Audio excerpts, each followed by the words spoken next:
जितना ऐन्द्रिक कोलाहल जगत में व्यक्ति विचरता है उतना छोटा हो जाता है। माहौल छोटा हो जाता है, मन अशांत हो जाता है, विक्षेप हो जाता है। जितना बौद्धिक जगत में रहता है उतना माहौल थोड़ा ऊंचा होता है, और आत्मिक जगत में प्रवेश हो गया तो माहौल दिव्य हो जाता है, सुखद हो जाता है। यही कारण है कि जो ऐन्द्रिक जगत में रहते हैं उनका मेहनत मजूरी ज्यादा करते हैं और फायदा बहुत कम मिलता है। जो बौद्धिक जगत में काम करते हैं उनको मेहनत बौद्धिक होती लेकिन लाभ मजदूरों से ज्यादा मिलता है, और जो आध्यात्मिक जगत और बौद्धिक जगत में रहते हैं ऊंचे पदों को संभालने में सक्षम होते हैं, और उससे भी ज्यादा जो आध्यात्मिकता की पराकाष्ठा पे गए, निसंकल्प अवस्था। ध्यान से सुनना, इधर बहुत ऊंची बात है।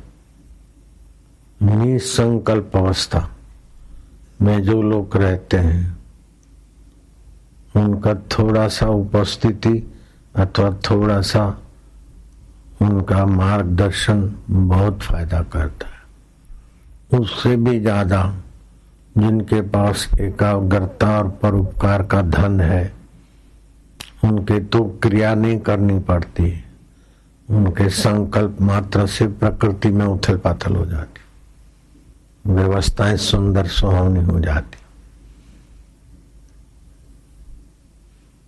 जैसे समर्थ रामदास के दर्शन करके शिवाजी जाना चाहते थे। दोपहर को समर्थ रामदास ने कहा अभी दोपहर है, भूख लगी होगी, घोड़े पर जाते जाते तो शाम हो जाएगी, कैसे खाओगे, कहाँ खाओगे? गुरुजी कोई बात नहीं। समर्थ ने संकल्प किया, तुम और तुम्हारे अंग रक्षक और सब सामने गुफा का पत्थर हटाना तो वहां भोजन तैयार मिलेगा, गर्मा गर्म खा लेना। चट्टान हटाई और तैयार व्यंजन मिले, खा लिया। शिवाजी दंग रह गए कि ऐसे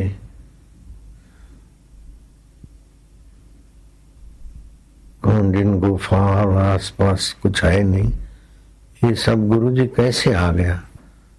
बोले जाके तुकाराम से पूछना। तो गुरुजी जो एक बार कह देते तो उनकी बात नहीं काटना चाहिए। गुरुजी आप बता दो, तुकाराम जी कैसे बताएंगे, ऐसा नहीं करना चाहिए। शिवाजी जानते थे जो आज्ञा। शिवाजी अपना राजकाज को संभालते हुए तुकाराम महाराज के दर्शन के लिए आदमी को भेजा। दर्शन करना आना चाहते हैं तो कुछ अशर्फियां भेजी, आसन सिंहासन दूसरी सामग्री भेजी, भेंट पूजा। शिवाजी महाराज आपके दर्शन की आज्ञा मांगते हैं और ये भेंट स्वीकार करो। चंवर है, चांदी के बर्तन है, ये है सोने की गिन्नियां है। तुकाराम महाराज ने कहा कि ये सब ले जाओ, शिवा को बोलो कि यहाँ जरूरत नहीं है।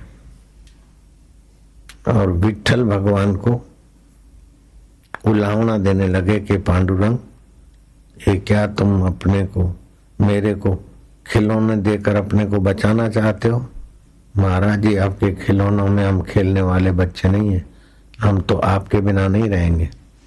आप ही आनंद स्वरूप हो, हमारे हृदय में प्रकट हो जाओ। ये शिवाजी के द्वारा तुम अशर्फियां भेजते हो, चांदी के बर्तन भेजते हो, घोड़े भेजते हो, रथ भेजते हो, हाथी भेजते हो, वो तो हमने वापस कर दिए। हम तो आप ही के आनंद स्वभाव को जगाएंगे। शिवाजी को पत्र लिखा कि तुमने इतना सारा सामान भेजा, तुम हमको मोह माया में मत गिराओ, और ये चीजें तो पहले नहीं थी, साथ में नहीं रहेगी। इन चीजों को संभाल संभाल के जो पाने योग्य पद है वो रह जाता है, और जो छोड़ने जैसी चीजें उसी में आदमी उलझ जाता है। तो शिवा, तुम मेरे को उलझाने के लिए चीजें नहीं भेजना, मेरे को उनकी आवश्यकता नहीं है। तो शिवा के मन में और श्रद्धा हुई कि इतने इतने लाखों लाखों रुपए की, अभी तो कई करोड़ों की होगी चीज। उस समय तो सोना 60 रुपये, 11.5 ग्राम, अभी तो 60-100 में भी नहीं, अभी तो 40,000 में मिलेगा 11 ग्राम, 11.5 ग्राम 30,000। तो समय का सोना और जो चांदी, हाथी, घोड़े, रथ, अभी करोड़ों की चीज हो गई। तुकाराम ने अस्वीकार कर दी। कुछ समय के बाद तुकाराम जी के दर्शन करने शिवाजी तो शत्रुओं से घिरे थे, तो अकेले तो नहीं जाते, तो अपने मंत्री, अंगरक्षक, ये वो, हाथी, घोड़े, पालकी, ऊंट, पैदल वैदल वाला टोला, सभी लोग दर्शन कर ले, मैं अकेला क्यों? संत के दर्शन का फायदा अकेला क्यों ले? हमारे कर्मचारी भी लें। तो बहुत सारे लोगों को लेकर शिवाजी तुकाराम के दर्शन को जाते जाते 3 मील की दूरी रही, तब दहे गांव के तरफ, देहू गांव में देख के आया उनका तुकाराम महाराज जिस मंदिर में भगवान में विलय हुए थे, वो मंदिर भी देख के आया। तो 3 मील दूरी से घोड़ेसवार को भेजा कि अब दोपहर हुई है, आप जिस समय आज्ञा करो तो शिवा आपका चरणों में प्रणाम करने के, दर्शन करने के लिए आना चाहते। तो तुकाराम महाराज ने पूछा कि शिवाजी से पूछो कि स्वयं पाकी कितने लोग हैं, और जो बना बनाया भोजन खा सकते हैं वे कितने लोग हैं, घोड़े कितने, हाथी कितने हैं, ऊंट कितने हैं, उन सब के लिए व्यवस्था हो जाएगी। तो खाली आंकड़ा बताओ, तो आप लोग अतिथि हैं हमारे, तो हम व्यवस्था कर देंगे। शिवाजी ने सोचा कि वो संत आदमी है, उनके तो मंजीरे भी पत्थर के हैं, अब उनसे क्या हम व्यवस्था लेंगे? संत की सेवा करनी चाहिए, सेवा लेनी क्यों? घोड़े सवार को बुला जाओ, थैली ले जाओ, उनको बोलो आप एक चुल्लू भर के आटा दे दो, वो हमारे राज के भंडार में डाल देंगे, और आप ही का प्रसाद समझ के हम अभी भोजन बना के खा लेंगे। घोड़े सवार गया, वैसा बोला। तुकाराम महाराज बोले, बावरा है तो आटे का चुल्लू भर के क्या देना? अतिथि के लिए आटा थोड़ी दिया जाता है, अतिथि को तो उचित सत्कार करना चाहिए, और वो भक्त अतिथि है।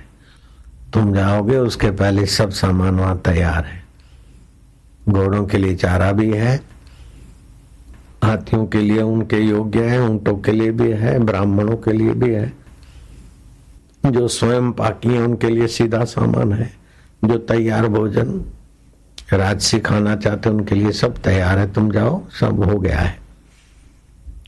वो आदमी आया खबर लेके, तो उसने देखा तो यहाँ सब तैयार है। सबको आश्चर्य हो गया।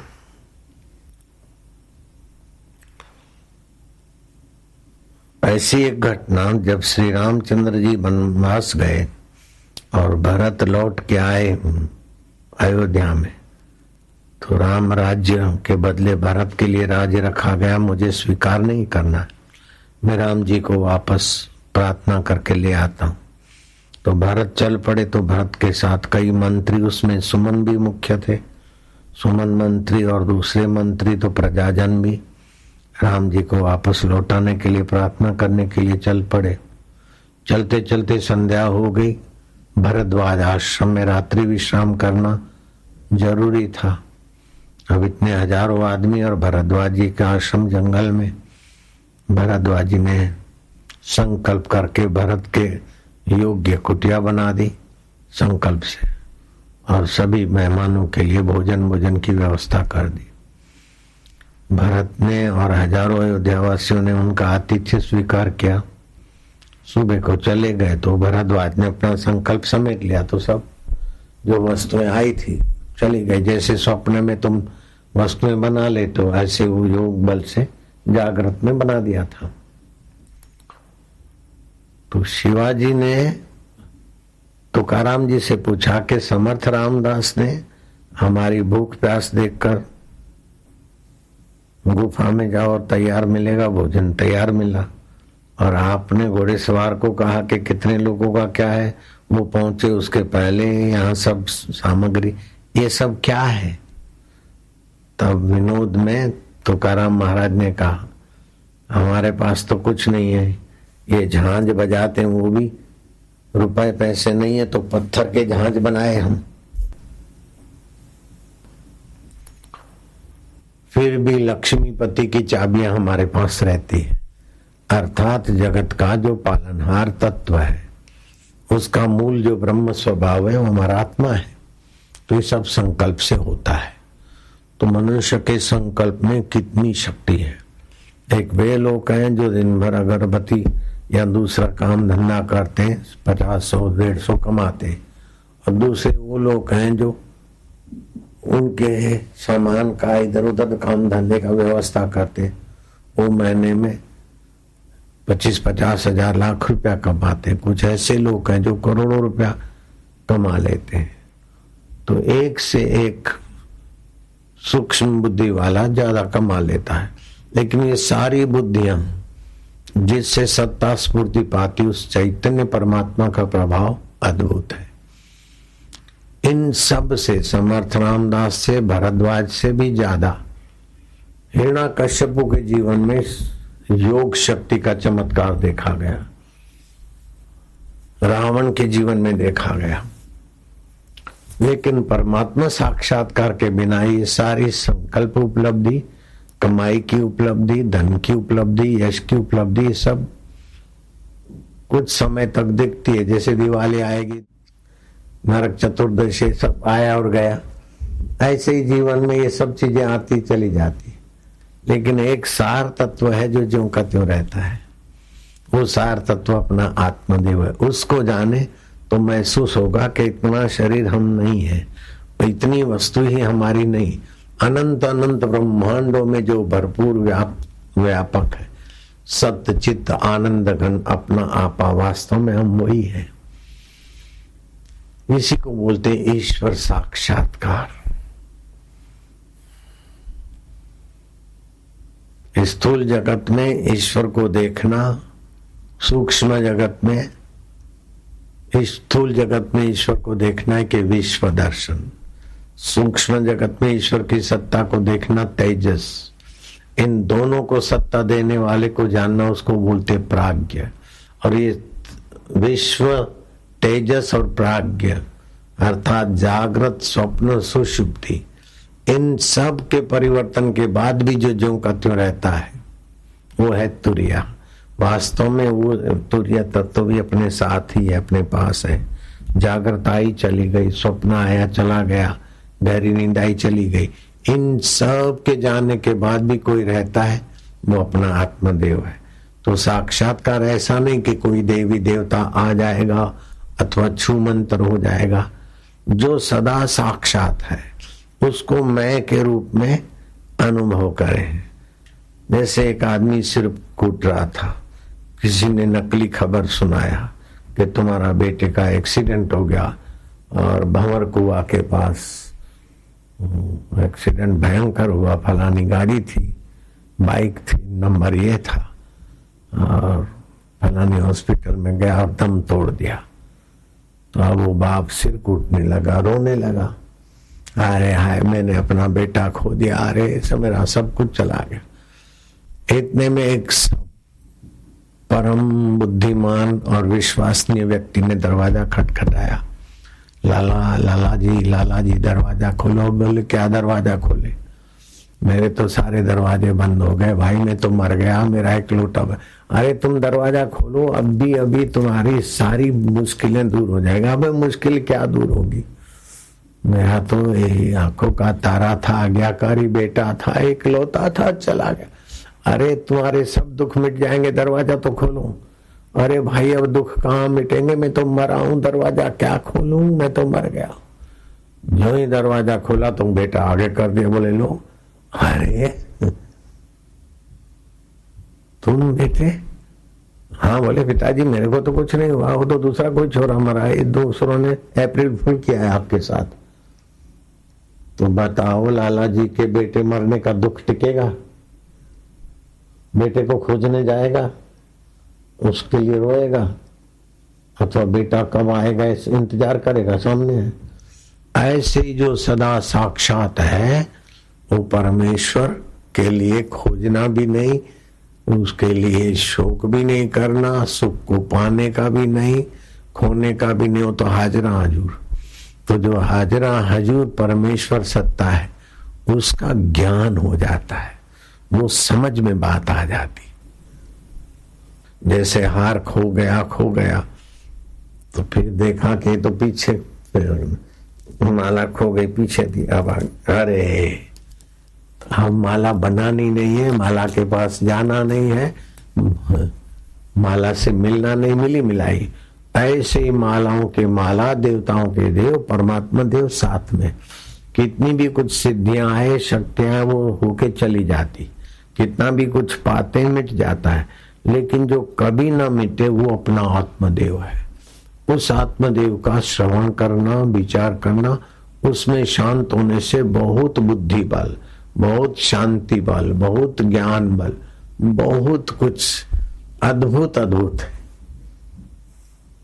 अभी वो दो कुछ छोटे काम करने वाले, छोटी बुद्धि के लोग थे तो 1000-1500 लोगों में कितना हल्ला गुल्ला, शांत हो गया।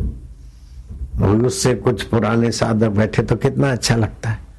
और अकेले में गुरुजी बैठे होते कमरे में ध्यान में, उस समय का माहौल कितना दिव्य होता है। तो जितना शांत आत्मा होते हैं, प्रसन्न आत्मा होते, निसंकल्प आत्मा होते, उतना आत्मवैभव सुविकसित होता है। तो जहां ऐसे पुरुष रहे हैं ज्यादा समय, वो भूमि तीर्थ क्षेत्र हो जाती। जैसे हरिद्वार में हर की पौड़ी तीर्थ क्षेत्र हो जाती, या और जगह जहां संत रहते हैं वहां का माहौल कुछ आध्यात्मिक हो जाता। तो ऐसे अपने घर में ऐसी जगह बना लो, और तीर्थों में या कहीं भी तपस्या की जगह पे ऐसा माहौल करो कि निसंकल्प अवस्था है हूं। ये बहुत छिछरापन है। छिछरे लोगों को डांट फटकार, पुलिस, डंडा, ये वो अनुशासन की जरूरत होती है। जो बुद्धिमान होते ना, उनको डांट फटकार की जरूरत नहीं होती, उनको अनुशासन की जरूरत नहीं होती, वो स्वयं अनुशासित होते। जो स्वयं अनुशासित होते वो मान करने योग्य है। जो दूसरा टोके फिर अनुशासित होते वो साधारण, और जो अनुशासन करे फिर भी नहीं माने तो वो डंडे के अधिकारी होते, अपमान के अधिकारी होते। तो गोपियों में ऐसा बड़ा भारी सद्गुण था, ये स्वयं अनुशासित रहे। श्री कृष्ण नहीं चाहते वो गोपियां नहीं करती थी, श्री कृष्ण नहीं चाहते वो ग्वाल नहीं करते थे। तो ये उनके, तो सुखदेव जी महाराज ने कहा कैसी भक्ति, प्रेमा भक्ति तो हो लेकिन कैसी, यथा गोपी का नाम, जैसे गोपियों की थी। गो माना इंद्रियां, खुली आंख, भगवत रस पिए, योगी समाधि करे तब भगवत आनंद, भगवत शांति। वो तो खुली आंख, भगवत रस पिए, भगवत गुणानुवाद, भगवत चर्चा में, माधुर्य में रहे। तो ऐसी भगवत भावना हो, ऐसी भगवत रस हो, ऐसी भगवत धारा, यथा गोपी का नाम। तो आप एक टक भगवान को देखे और उच्चारण करे, फिर शांत होते जाए, तो निसंकल्प अवस्था बड़ी ऊंचाई को ले जाती। तो एकाग्रता है, लेकिन एकाग्रता के गर्भ में संकल्प पड़ा है कि मैं एकाग्रता करके तपस्या करके बड़ा राजा बनूंगा, ऐसा रहूंगा, ऐसा होऊंगा, मेरी बराबरी का कोई नहीं होगा। तो ये वासना सहित तप हुआ। इस तप से भी ऊंचा है निर्वासनिक होने की साधना। तो भगवान ने गीता में कहा तपस्वी भो अधिको योगी। तपस्वी के मन में तप करने की भावना है, अनुष्ठान करने की भावना है, कर्तृत्व बुद्धि है, जीव भाव को लेके बैठा है बूंदू। गुरु की आज्ञा से जब करते तो बूंदू बना मिट जाता है, शहनशाही हो जाता है। कुछ चाहिए तो गदाई है, कम चाहिए तो खुदाई है, कुछ नहीं चाहिए शहनशाही है। तो ब्रह्मवेता की कृपा वहां तक ले जाती। अपने लिए कुछ नहीं, जो कुछ करो औरों के लिए कर डालो, अपने आप में तृप्त रहो। तो ये बड़ी ऊंची अवस्था है। तो हिरण्याकश्यपु ने तप तो किया, लेकिन अपने को विशेष बनाने के लिए। रावण ने तप किया अपने को विशेष बनाने के लिए, विशेष भोगने के लिए। तो विशेष मना भी, विशेष भोगा भी, अंत क्या हुआ? कुछ नहीं। तो जो बनता है, मिलता है, वो छूट जाता है। लेकिन जो बनता नहीं, मिलता नहीं, मौजूद है, उनको केवल जानना है। लाला का बेटा को बनाया नहीं गया, मौजूद था, केवल दिखा दिया गया। ऐसे ही वो परमात्मा का स्वभाव गुरुदेव दिखा देते, उपदेश देके, विवेक की आंख जगा के अनुभव करा देते। इसी को बोलते ब्राह्मी स्थिति। तो अनुभव करा देते तो उस समय तो आ जाता है, लेकिन फिर टिकाने के लिए थोड़ा समय चाहिए। अभ्यास आवृत्ति रस कर उपदेशात। तो अभ्यास करते करते करते जो हल्का सजातीय प्रवाहश्च विजातीय तिरस्कृतु, जो सजातीय प्रवाह है, जहां जाना है उस विषय के विचारों को, उस विषय के भावों को, उस विषय की स्थिति को सुरक्षित करना और उसके विपरीत के कर्मों से अपने को फारग करना, ये अभ्यास है। तो श्री कृष्ण कहते हैं अभ्यास योग युक्तेन चेतसा नान्यगामिना परम पुरुषम दिव्यम याति पार्थनुचिंत्य। अभ्यास योग से आपकी चेतसा अन्य अन्य में तो जाए, लेकिन उद्देश्य अनन्य में रहे। अनन्य एक आत्मा है, अन्य अन्य अन्य। देखना अन्य है, सुनना अन्य है, सूंघना अन्य है, चखना अन्य है। चखना शब्द कहा लेकिन कितने स्वाद, देखना कहा लेकिन कितने दृश्य, सुनना कहा तो कितने शब्द। तो शब्द स्पर्श रूप रस गंध 5 विषय हैं, लेकिन एक एक विषय कितने वैरायटियां, देखने की कितनी चीजें। वर्ल्ड टूर करो फिर भी देखना बाकी रह जाता है। स्वर्ग देखो फिर भी देखना बाकी रह जाता है। ऐसे कितना भी सुनो फिर भी सुनना सब नहीं सुन दिया, सुनना बाकी रह जाता है। कितना भी चखो फिर भी चखना बाकी रह जाता है। तो इसका कोई पार नहीं है। तो अन्य अन्य अन्य का तो पार नहीं है, लेकिन अन्य अन्य में जो अन्य नहीं है, अनन्य है। जिसी ने देखा उसी ने सुना। मैं नहीं देखा, मैं नहीं सुना, मैं नहीं सूंघा, मैं नहीं चखा, मैंने स्पर्श किया। और जितना किया और उसको जानता हूं और नहीं किया उसको जानता हूं, वो मैं कौन हूं? उसमें आ जाए तो कल्याण हो जाए, बड़ा सरल हो जाए। ये युक्ति और ये कृपा और इस कृपा को झेल कर उसमें टिकना, ये बड़ा दुर्लभ है।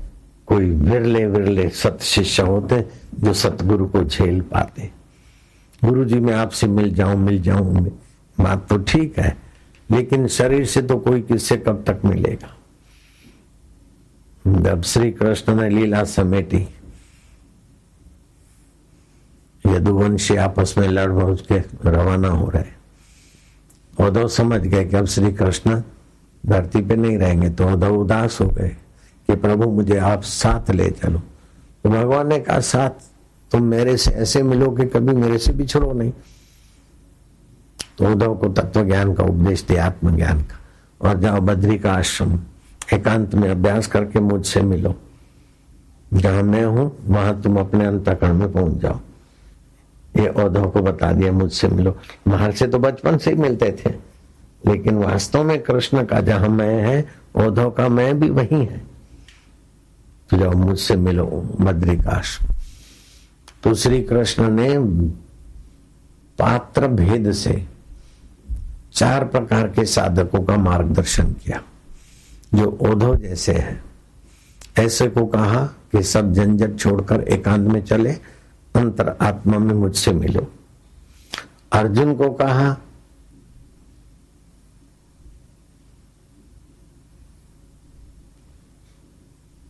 कि तुम सब कुछ मेरे लिए करो, माम अनुस्मर युद्धस्व, मेरा सुमरण करते हुए युद्ध जैसे घोर कर्म करो, लेकिन सुमरण मेरा करो। सब कुछ ले आओ और मेरे लिए करो। अर्जुन के लिए वो उपदेश दिया।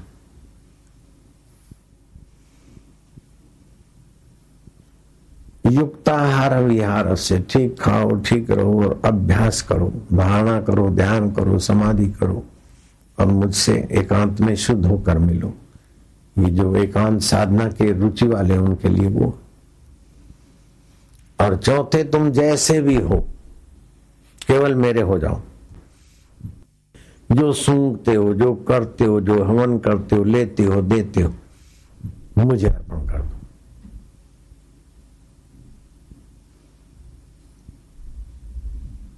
अर्थात फल की और उससे सुख की भावना न करो, सुख और फल छोड़ो, तो तुम निष्कलंक नारायण स्वभाव में जग जाओगे।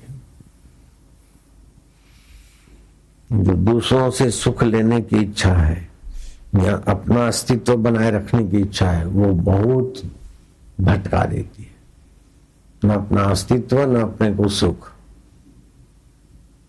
तो ये थोड़ा सूक्ष्म है, थोड़ा दिखता है कि कठिन, लेकिन जिन पर गुरु कृपा है उनको ये मार्ग आसानी से समझ में भी आ जाता है और तय भी हो जाता है। अभी बैठे चुपचाप हो, शांत, इसमें क्या परिश्रम है और साधन हो रहा है। वो दे गए अपने को, हम ये दान कर रहे हैं इनके लिए, हमको ये मिले वो मिले, नहीं, खाया पिया पत्तल छुटी, अपने आत्मा में शांति।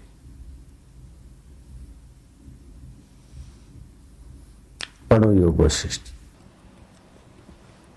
राम जी बोले, हे मुनीश्वर, तुम्हारे दर्शन से अब मैं पूर्ण आनंद को प्राप्त हुआ हूँ। हाँ, देखो, गुरु वशिष्ठ जी के चरणों में भगवान कहते हैं कि हे मुनीश्वर, अब मैं आपके दर्शन से पूर्ण आनंद में हूं।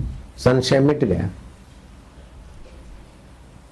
जो नित्य वस्तु मेरा आत्मा है, भगवान, जिसकी सत्ता से भरण पोषण होता है, गमनागमन होता है, वाणी उठती है, और सब न होने के बाद भी जो साथ रहता है वो भगवान मेरा आत्मा है। मैं ही भगवान हूं। सोच रहा था कि भगवान कब मिले, वैराग्य हुआ था राम जी। यात्रा करने गए और लोगों की दीनता, हीनता, मलिनता, बीमारी, मृत्यु, नश्वरता देखकर राम जी को बड़ा वैराग्य हुआ था। तो फिर वशिष्ठ और विश्वामित्र ने उनको सत्संग करके जगा दिया। तो भगवान राम को भी सत्संग की जरूरत पड़ी। भगवान शिव जी पार्वती को ले जाते थे अगस्त ऋषि के आश्रम में। सनकादि ऋषि भी सत्संग करते थे। एकाग्र होना उपासना है, तप है, धर्म से अनुशासित होना, संयम नियम करना, ये धर्म है। उस लंकता को तो तप और श्रद्धा से, अर्थात इंद्रिय संयम, वाणी संयम, मन संयम, झूठ कपट, ये तो उससे सत्य की प्राप्ति हो जाती है। सत्य सार तत्व है, सत्य परमात्मा है। एकांत में जाके पाओ, अथवा उन्हीं के लिए सब कर्म करो, अथवा शुद्ध होकर उनकी धारणा ध्यान करो, अथवा जैसे हो वैसे उनके होकर उनमें लागो। हनुमान जी के पास अष्ट सिद्धियां पहले ही थी। रूप बदलकर ब्राह्मण वेश धारण करके परीक्षा लेने को आ गए थे कि ये वही है दशरथ नंदन राम लक्ष्मण है कि दूसरे कोई भाई। और राम लखन को कंधे पे बिठाकर उड़ा के ले जाने में समर्थ थे। छोटे बन जाएं, बड़े बन जाएं, अणिमा अणिमा गरिमा लघिमा आदि सिद्धियों के धनी थे, फिर भी आत्मज्ञान के पाने के लिए भगवान राम की बिन शर्ती शरणागति ली। कहा तो हनुमान जी ब्रह्मचारी और सीता जी को खोजने के लिए लंका में राक्षसियों के घर इधर उधर राक्षसों का निवास शयन रात्रि में छान मारा। अब ब्रह्मचारी, कोई राक्षसियां सोई हो, कोई राक्षस सोए हो, वहां जांच पड़ताल करे नहीं, सेवा है उनके लिए। राक्षस महत्वपूर्ण नहीं है, राम जी की सेवा है और राम जी की सेवा का फल है ब्रह्म विद्या। तो हनुमान ने कैसी तत्परता से सेवा की, और जब पुरस्कार देने का अवसर मिला तो किसी को कुछ हनुमान को सर्वोपरि पुरस्कार दे रहे थे। विभीषण के पास बड़े कीमती मोतियों की माला थी, हीरों की, वो राम जी को भेंट की राज्याभिषेक के समय, और राम जी ने उठाकर हनुमान जी के तरफ दी। तो हनुमान जी ने देखा तो इसमें तो परम लाभ की चीज तो कोई नहीं है, इतने महंगे हीरे हैं, ये है वो है, लेकिन वो तो छूट जाएंगे। शरीर नहीं रहेगा तो शरीर पर हीरों की मालाएं, हम महंगे से महंगे कोई नंगों की माला कब तक रहेगी। मुझे तो वो चाहिए कि शरीर न होने के बाद भी जो रहे, इसीलिए वो माला तोड़ दी, एक एक दाना करके निहारते रहे। राम जी का, सीता जी का और व्यक्तियों का ध्यान खींचा तो जो बनिए लोग थे अथवा जो नगर के धनी लोग थे, उन्होंने देखा कि बाप रे इतने कीमती हीरे, एक हीरा कोई लाखों रुपए का होता है और उससे भी कोई ऊंचे से ऊंचे हीरे जो दुर्लभ थे वो विभीषण ने भेंट किया, नंगों की माला। तो एक एक नंग देखते गए और उनको गिराते गए। तो वहां के जो जवेरी थे उन्होंने देखा कि इतने कीमती नंग ये माला तोड़ के एक देख के फेंक रहे, ये तो बंदर है, इनको क्या पता कि कितनी कीमती चीज है, इनको तो जमरूक जामफल दे देना चाहिए था, जामफल अनार सेव ऐसा दे देना था, इतनी कीमती हीरों की माला दिया है, ये तो फेंक रहे एक एक देख के। उन बुद्धों को लगा कि हनुमान जी कुछ नहीं जानते, इतने कीमती हीरे, लेकिन हनुमान जी जानते थे, वो कुछ नहीं जानते। हनुमान जी ने राम जी का, सीता जी का ध्यान खींचा, इतने कीमती हीरों का लाभ नहीं चाहिए, जो सर्वोपरि लाभ है वो ही लाभ। का हनुमंत प्रति उपकार करूं का तोरा, हनुमान जी बोलो, तुमने इतनी सेवा की, मैं तुम्हारा सेवा के बदले में क्या दूं। सन्मुख हो न सके मुख मोरा, मैं तुम्हारे सन्मुख भी नहीं हो सकता हूं, तुमने इतनी इतनी सेवा की। भगवान आपको जो सर्वोपरि लगता हो वो ही। तो फिर राम जी ने सीता जी को उपदेश दिया, संकेत किया, सीता जी ने तत्व ज्ञान दिया, आत्मज्ञान दिया, ब्रह्म ज्ञान। जो ब्रह्म ज्ञान, आत्मज्ञान, तत्व ज्ञान हम तुमको देने के लिए इतना सारा झमेला, शिविर का, साधना का, साहित्य का, आश्रमों का झमेला लेके बैठे, तो हमारा उद्देश्य वही है कि तुम्हारी भूख जगे और उसको पाने की योग्यता निकले। तो वो चीज से बढ़कर कोई चीज नहीं। अर्जुन को भगवान श्री कृष्ण का तो प्रत्यक्ष दर्शन होता था, लेकिन भगवान का साक्षात्कार नहीं था। श्री कृष्ण को प्रत्यक्ष देखते थे इन आंखों से, तो आंखों से श्री कृष्ण को देखे अर्जुन, आंखों से रावण देखे श्री राम को, राक्षस देखे श्री राम को। तो प्रत्यक्ष से तो इंद्रियगत ज्ञान हुआ, बुद्धिगत ज्ञान ये सब अपनी अपनी सीमा में है, लेकिन सारे ज्ञान जिससे प्रकाशित होते उस मैं का ज्ञान, जिसको बोलते ब्रह्मी स्थिति, आत्म साक्षात्कार। ब्राह्मी स्थिति प्राप्त कर कार्य रहे ना शेष, मोह कभी ना ठग सके, इच्छा नहीं लवलेश। फिर कुछ पाने की इच्छा नहीं रहती, उसे बढ़कर कुछ है ही नहीं। इंद्र पद पाने की भी इच्छा नहीं रहती, जॉब की इच्छा तो क्या, ऐसी आत्म साक्षात्कार की महिमा है कि उसको पाले तो वरुण इंद्र कुबेर सब पद छोटे हो जाते। वो आत्मवेता अपने को अनंत अनंत ब्रह्मांडों में एक रूप मानेगा, अनंत ब्रह्मांडों का अधिष्ठान अपने को जानेगा। उसको महसूस होगा कि ब्रह्मा होकर हम ही सृष्टि करते हैं, विष्णु होकर हम ही पालन करते, शिव होकर हम ही संहार करते, और सृष्टि के रूप में अभी हम ही विलसित हो रहे। हम इतने जीव नहीं है।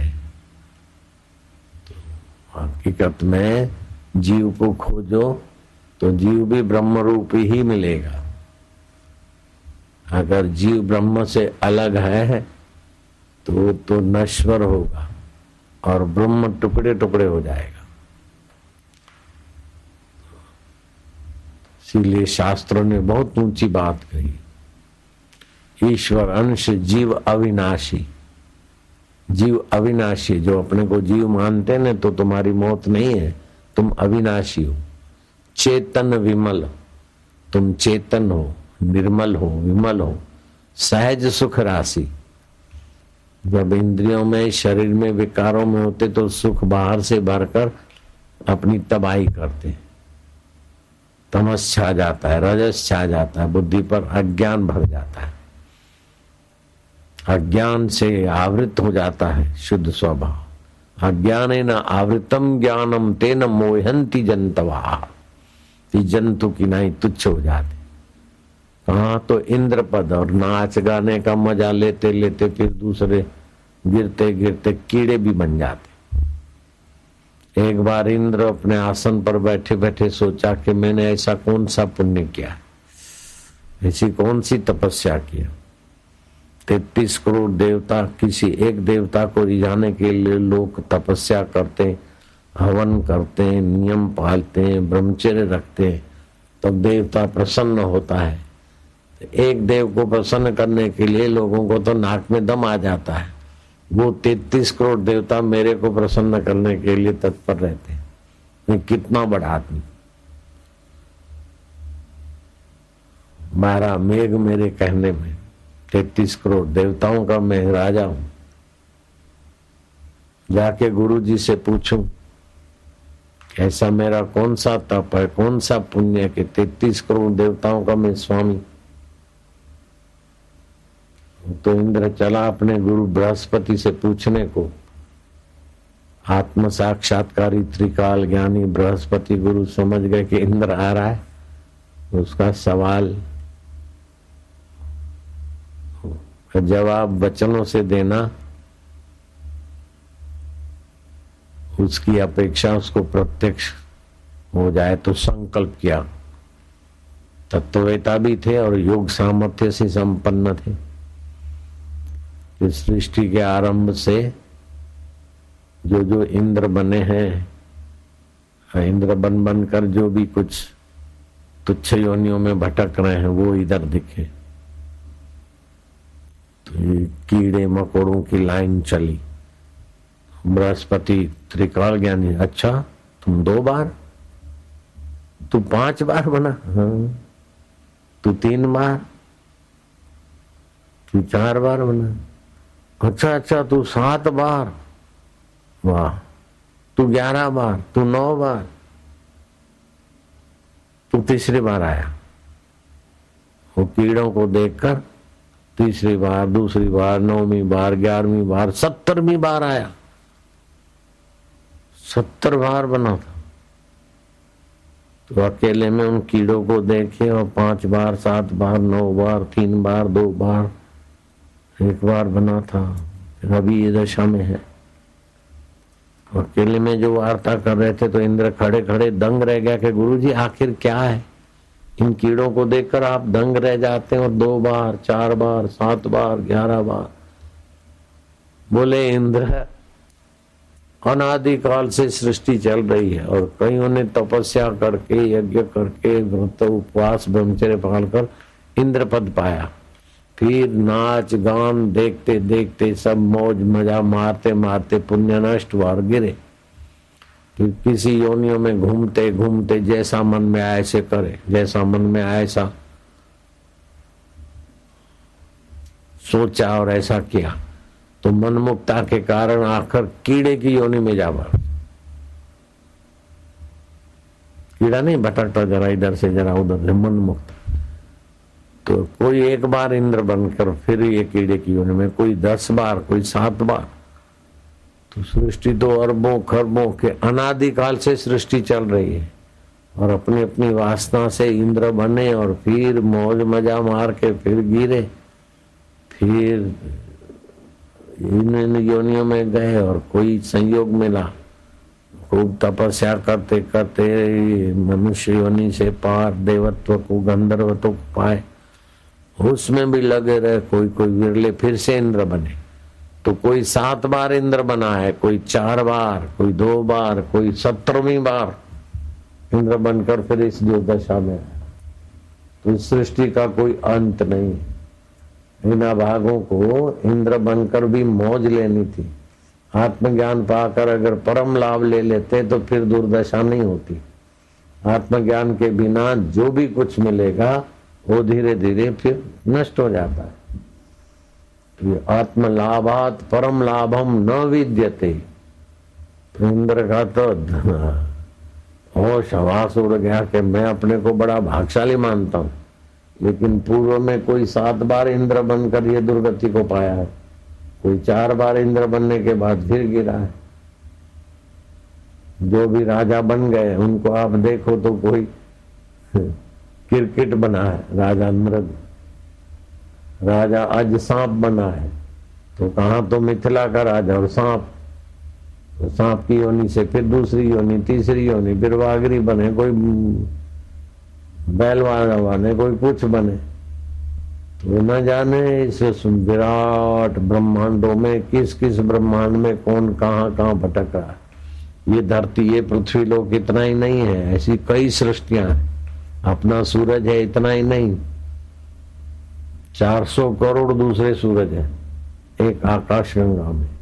वो तो विज्ञानियों की पकड़ में आए, उससे ज्यादा जो विज्ञान नहीं पहुंचा वहां क्या क्या है। विज्ञानियों को सब समझ में थोड़े आ गया। सारे दुनिया के विज्ञानी, बुद्धिमान, विद्वान, पंडित, संत, महात्मा सब मिलकर अगर जीव की लंबाई चौड़ाई अर्थात जीव हम ईश्वर के अंश हैं, तो अच्छा एक अंश को खोज लो। अंश को खोज लोगे तो अंशी का पता चल जाएगा।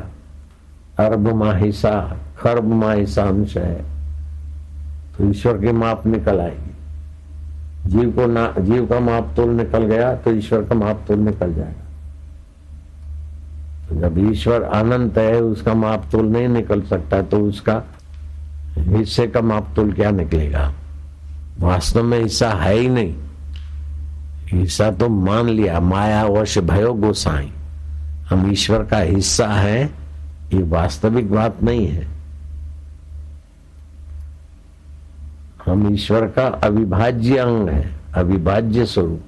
जैसे घड़े का आकाश महाकाश का अंश दिखता है, वो घड़े की उपाधि से, वरना घड़े को महाकाश से अलग करके थोड़ा माप तोल नहीं निकाल सकते कि भाई चलो इतना बाय इतना है, इतना बाय इतना है, तो तुम्हारा घड़ा इतना बाय इतना है। घड़े का आकाश इतना बाय इतना नहीं है। 2 की त्रिज्या है, 4 का व्यास है घड़े का, ऐसा नहीं निकलेगा। छे तीजू भणेला में त्रिज्या ने व्यास सिद्धांत बराबर है। तो ये समझाने के लिए नाउन, प्रोनाउन, वर्ब, प्रोवर्ब, त्रिज्या, व्यास, ये सब जहां बबलू हो जाते वो ब्रह्म विद्या है। तो शास्त्र कहते सा विद्या या विमुक्त है, जो जीव को मुक्ति दिला दे, सुख की लालच से मुक्त कर दे, दुख के भय से मुक्त कर दे। उसके बिना तो इंद्र पद का लाभ हो गया तो क्या, जरा व्यापारियों को लाभ हो गया आज 1,00,000-2,00,000 का तो कुछ भी नहीं। इंद्र पद का लाभ होने के बाद भी कीड़े हो गए तो तुम 2,00,000 का लाभ करके क्या जग मार लोगे। हाँ तो अच्छा नाम लिखाया, धंधा हुआ, मुझे भले खुश हो जाओ। जैसे बच्चे खिलौने में खुश होते हैं, ऐसे आत्म साक्षात्कार के बिना किसी भी चीज में कोई खुश हो जाता है तो समझना चाहिए कि अभी बचकानी बुद्धि है, रितम भरा प्रज्ञा नहीं है, सत्य से भरी हुई मति। सत्य एक परब्रह्म परमात्मा है। सत्य में परिवर्तन नहीं होता, सत्य में विनाश नहीं होता। सत्य के सहारे जो बन बन के बदल जाते हैं उसको मिथ्या कहते हैं। तो मिथ्या की उपलब्धि तो कितनी बार क्या क्या हो गई। भगवान बुद्ध अपने भिक्षुकों को बोलते थे कि देखो पहाड़ है ना सामने, इतना बड़ा हिमालय जैसा पर्वत, इतना बड़ा, अगर तुम्हारे सभी जन्मों की हड्डियां इकट्ठी करके ढेर लगाए तो इस पहाड़ को भी मात कर देगी। तुमने इतने इतने शरीर धारण किए, सभी शरीरों की हड्डियां इकट्ठी करे, कभी सिंह बने, रीछ बने, गधा बने, मनुष्य बने, कितनी बार बने, वो सभी जन्मों की हड्डियां इकट्ठी करे तो इस पहाड़ से भी ज्यादा बड़ा बन जाएगा। और ये जो सरोवर दिख रहा है ना, डैम, तुमने कितने जन्मों में कितने कितने आंसू बहाए होंगे, वो सब थोड़े थोड़े आंसू इकट्ठे करें तो ये डैम का पानी भी छोटा हो जाएगा, उसको मात कर देंगे तुम्हारे आंसू। तुमने इतने जन्म लिए और इतने आंसू बहाए, चाहे घड़ियाली आंसू बहाए, मगर आंसू बहाए, कि सच्चे बच्चे रोते उनके आंसू बहाए। अभी जो साहब सेठ मंत्री दिखते वे भी रो रो के आंसू बहा बहा के इस पद पे आए, अपने को चतुर और सियाना और सुखी मानते हैं, लेकिन कब शरीर धोखा देते और कब मरने के बाद कहाँ जाए कोई पता नहीं। तो अभी जो मंत्री पद का लाभ हुआ, सेठ पद का लाभ हुआ, महंत पद का लाभ हुआ, वो प्राकृतिक लाभ है, परिवर्तनशील लाभ है। इन परिवर्तनशील लाभों की आत्म लाभ के आगे कोई कीमत नहीं है। ये परिवर्तनशील लाभ तो हो आपको, हमारी मना नहीं, लेकिन उद्देश्य रखो कि ये मिल गया तो आखिर क्या, इतना पा लिया फिर क्या। पढ़ो योग वशिष्ठ। संत की संगति चंद्रमा की चांदनी से शीतल और अमृत की नई आनंद को देने वाली है। अभी तुम लोग जीभ तालू में लगाकर सुनो, और जो सुनते हो उसको मन में फिर विचारो। तो हम थोड़ा बीच में विश्राम करेंगे ताकि तुम सुनकर उसमें स्थिति करो। ये उच्च कोटि के साधकों के लिए ऐसा होता है। गुरु जी बोले फिर थोड़ा चुप, फिर बोले। ये प्रवचन नहीं, कथा नहीं, विश्रांति योग। सुबह सुबह हमारे गुरु महाराज ऐसे ही करते थे। एक लड़का पढ़ता था, गुरु महाराज अंदर कमरे में बीच में पर्दा होता था, वो अपना नियम भी करते थे। हम लोग कोई हम में से पढ़ता था और गुरु जी कभी कभी बीच में थोड़ा बता देते।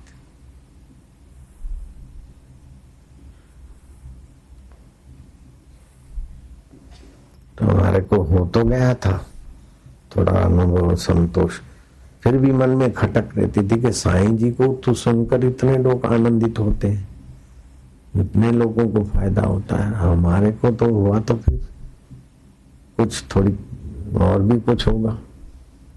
थोड़ा 19-20 संशय रहता था। तो डीसा से 25-30 किलोमीटर दूर धानेरा है, धानेरा।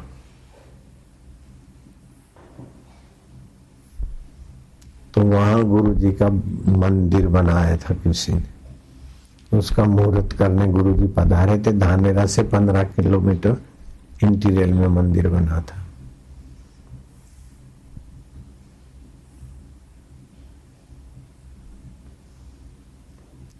रात को तो वहां धानेरा रहे, सुबह मंदिर का उद्घाटन था।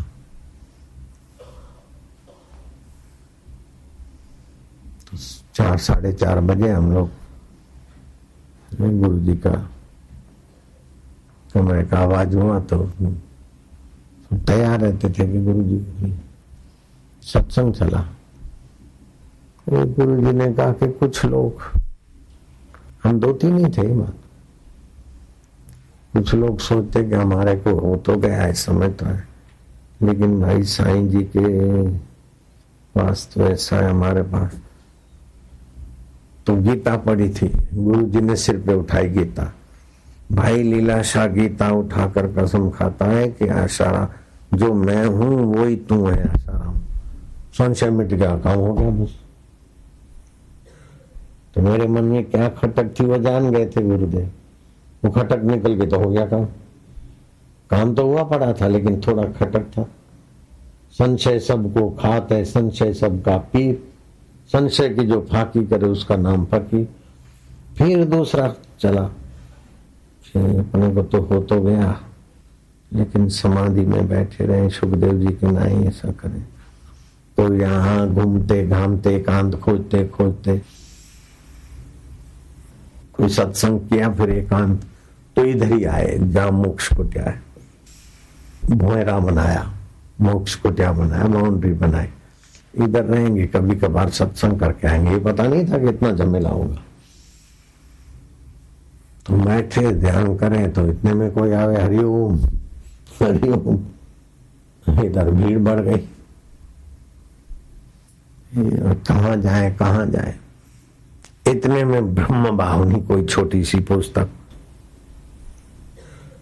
किसी संत की हाथ लगी, उसमें पद थे, थातु कोई ने ध्यान हसे तो तेनु प्रारब्ध तेऊ हसे। तो एकांत में महापुरुष ध्यान समाधि में बैठते तो उनका प्रारब्ध एकांत का है, चलो अपना प्रारब्ध प्रवृत्ति का है, तो चलो होने दो प्रवृत्ति। वो संशय मिट गया तो अब प्रवृत्ति में भी मौज है, निवृत्ति में भी मौज। जो खटका है ना वो निकल जाए, स्वरूप में स्थिति हो जाए खटका रहित।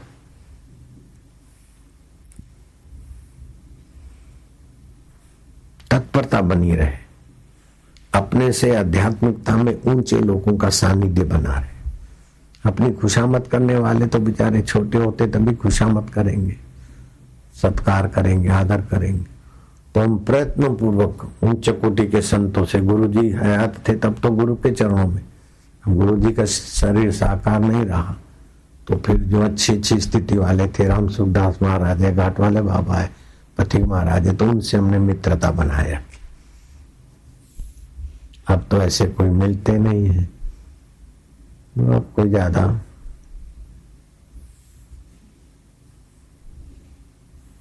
अब संशय मनशय वो सब, वो तो सब चल गया, अब तो सब मौज हो गई। गुरु जी हयात है तब तक अपना काम बना लेना चाहिए। अगर कोई कच्चा रह जाता ना, बाद में फिर वो स्थिति पे पहुंचाने वाला माहौल नहीं मिलता। सेवा पूजा करने वाले तो मिल जाएंगे, रुपया पैसा चीज वस्तु देने वाले तो मिल जाएंगे, लेकिन वो साक्षात्कार की ऊंचाई पर टिकाए रखने वाले सदगुरु के सिवाय फिर दूसरे नहीं मिलते। इसलिए जब तक शरीर मलिनता को प्राप्त नहीं हुआ, मृत्यु को, बीमारी को प्राप्त नहीं हुआ, तब तक गुरु जी का संयम से सदा, ऐसा नहीं ही करके मनोरंजन करके गुरु का समय बर्बाद कर ले फिर अपने भी रोते रहे, ऐसा नहीं करना चाहिए। गुरु का समय का दुरुपयोग ना हो और अपना काम बन जाए, दूसरों का भी बन जाए। आपको पता है कि हम उधर चले गए गरीब लोगों के बीच, तो उनको चीज वस्तु रुपया पैसा तो दिया, लेकिन उनको जो थोड़ा सीख दी और अपना तो दिया, उस खुशी में उनका जो भला होगा वो 200-500 रुपए की किट में नहीं होगा भला। इसीलिए उनके बीच हम गए, उनकी जैसी भाषा, उनके साथ विनोद, उनको अपनात्व लगे। तो आप अपने आत्मा में आ गए तो किसका कैसे भला होता है, कैसे किया जाता है, आपको कोई स्कूल कॉलेज या कोई कोर्स नहीं करना पड़ता है, सहज में ही। श्री कृष्ण सहज में करते, नानक लीलाशाह बापू ब्रह्मवेता, नानक बोले सहज स्वभाव, तो तुकाराम जी बोलते हम ही बोलते वेद बोलते, जो हम बोलते हैं वो वेद वाणी है। साधु ते हुए न कारज हानि, आत्मवेता महापुरुषों से कार्य की हानि नहीं होती, सब अच्छा होता है, मंगल में होता है। इसीलिए साधु पुरुष का दर्शन, वार त्योहार, दिवाली, हाँ पर्व, होली, कबीर जी तो बोलते रोज दर्शन करने को जाए।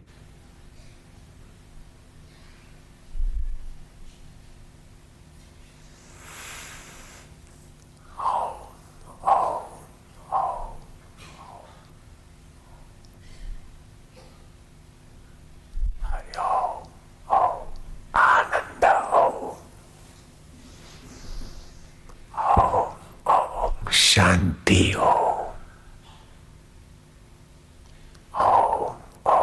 माधुर्य हो।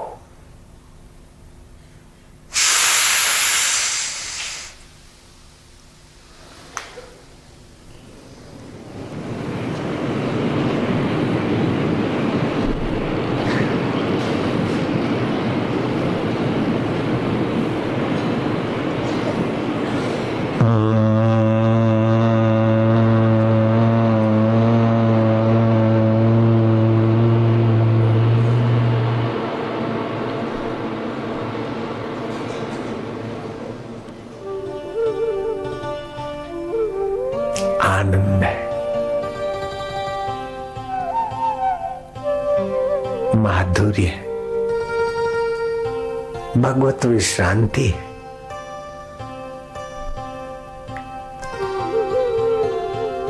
है तू मैं दूर जा, ये चाहिए वो चाहिए, खपे में खप गए, कुछ नहीं चाहिए। हमें जो चाहिए वो हमारे साथ है, और जो छूटने वाला है वो छूटता रहता है, आता रहता है। हमें जो चाहिए वो शाश्वत है, हमारा है। आनंद है, मंगल।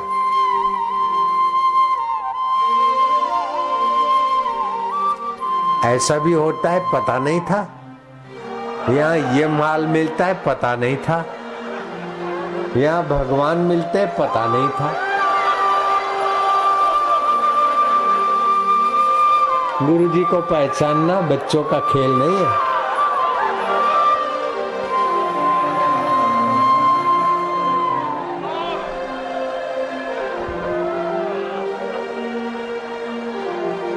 नजरों से वे निहाल हो जाते, जो संतों की नजरों में आ जाते, प्रभु की नजरों में आ जाते, वो खुशहाल हो जाते। नजरों से निहाल हो जाते, खुशहाल हो जाते।